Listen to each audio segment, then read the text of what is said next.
Cinderella is a difficult princess to discuss and analyze because, well, her movie isn't really about her.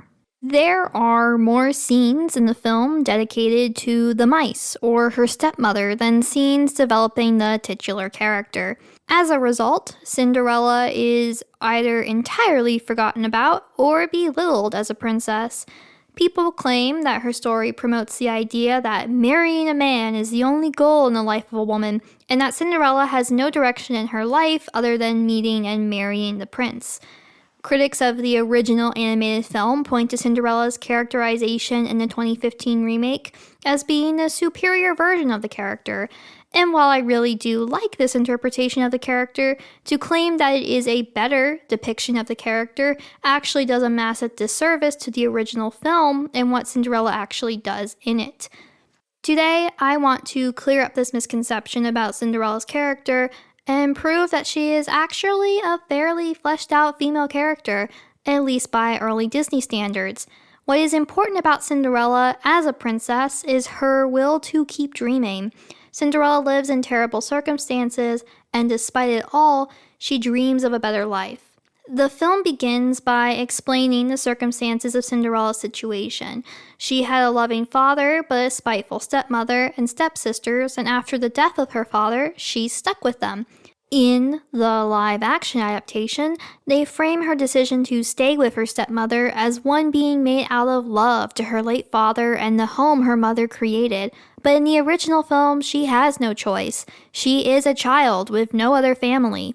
Of course she's going to stay with her stepmother. At the very least with her, she has a roof over her head.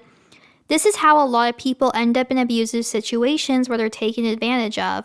They have nowhere else to go, especially if they're a child. It's tragic. In the live-action adaptation, Cinderella's choice to stay is trumpeted by the film as an act of virtue, while for the original character, it is merely her circumstance. The first 3 minutes of the animated film does a lot of the heavy lifting for Cinderella's character building. We are directly told by the narrator that Cinderella has been abused and remains kind. Cinderella is a static character, not really changing or growing throughout the course of the film. But she is still an active character. She decides for herself that she wants to go to the ball, and later to prove herself as the owner of the glass slipper. The traits of her character set up at the beginning of the film, her kindness, hopefulness, and perseverance, are what enable her dream to be realized. Would this narrative have been better executed if the film actually focused on Cinderella more in the first half? Absolutely. But the idea that the Cinderella of animation doesn't exhibit these traits at all is ludicrous. A trap I think many critics of Cinderella fall into is the idea that she is completely subservient in the original film. In the remake, she is clearly driven by the idea that she is carrying out her father's wishes by serving her stepfamily. I don't know why people think the animated Cinderella has a weak attitude, because this is clearly not what we're shown on screen. Animated Cinderella has spunk. Our first proper introduction to her as an adult is her complaining about the state of her life, and it's clear how much she despises her stepfamily, but she is trapped.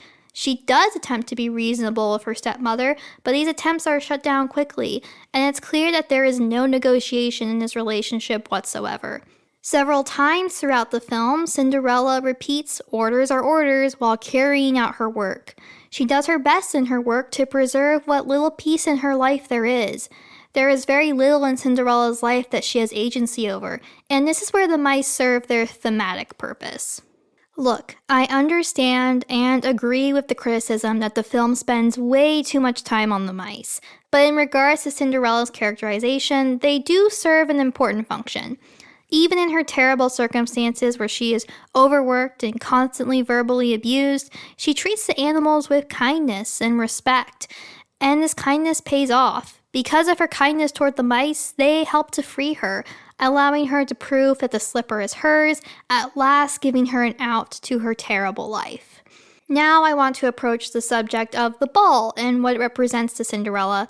It has often been misconstrued that in the original animated film, Cinderella wants to go to the ball to meet the prince. In actuality, this is the case in the remake.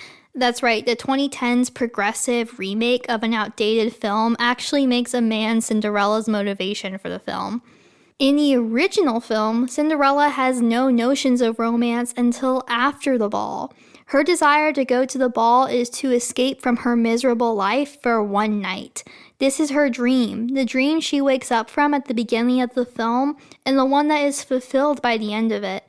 Cinderella's hope and faith in her dream is what carries her through her terrible circumstances. Even the fairy godmother is connected to this. She is the manifestation of Cinderella's hope and is what gives her the means to escape, even if it's just for one night. Cinderella is a very flawed film from a writing standpoint. Animation wise, it's a masterpiece, but so little of the film is actually spent on the main character, it's easy for misconceptions about her to circulate.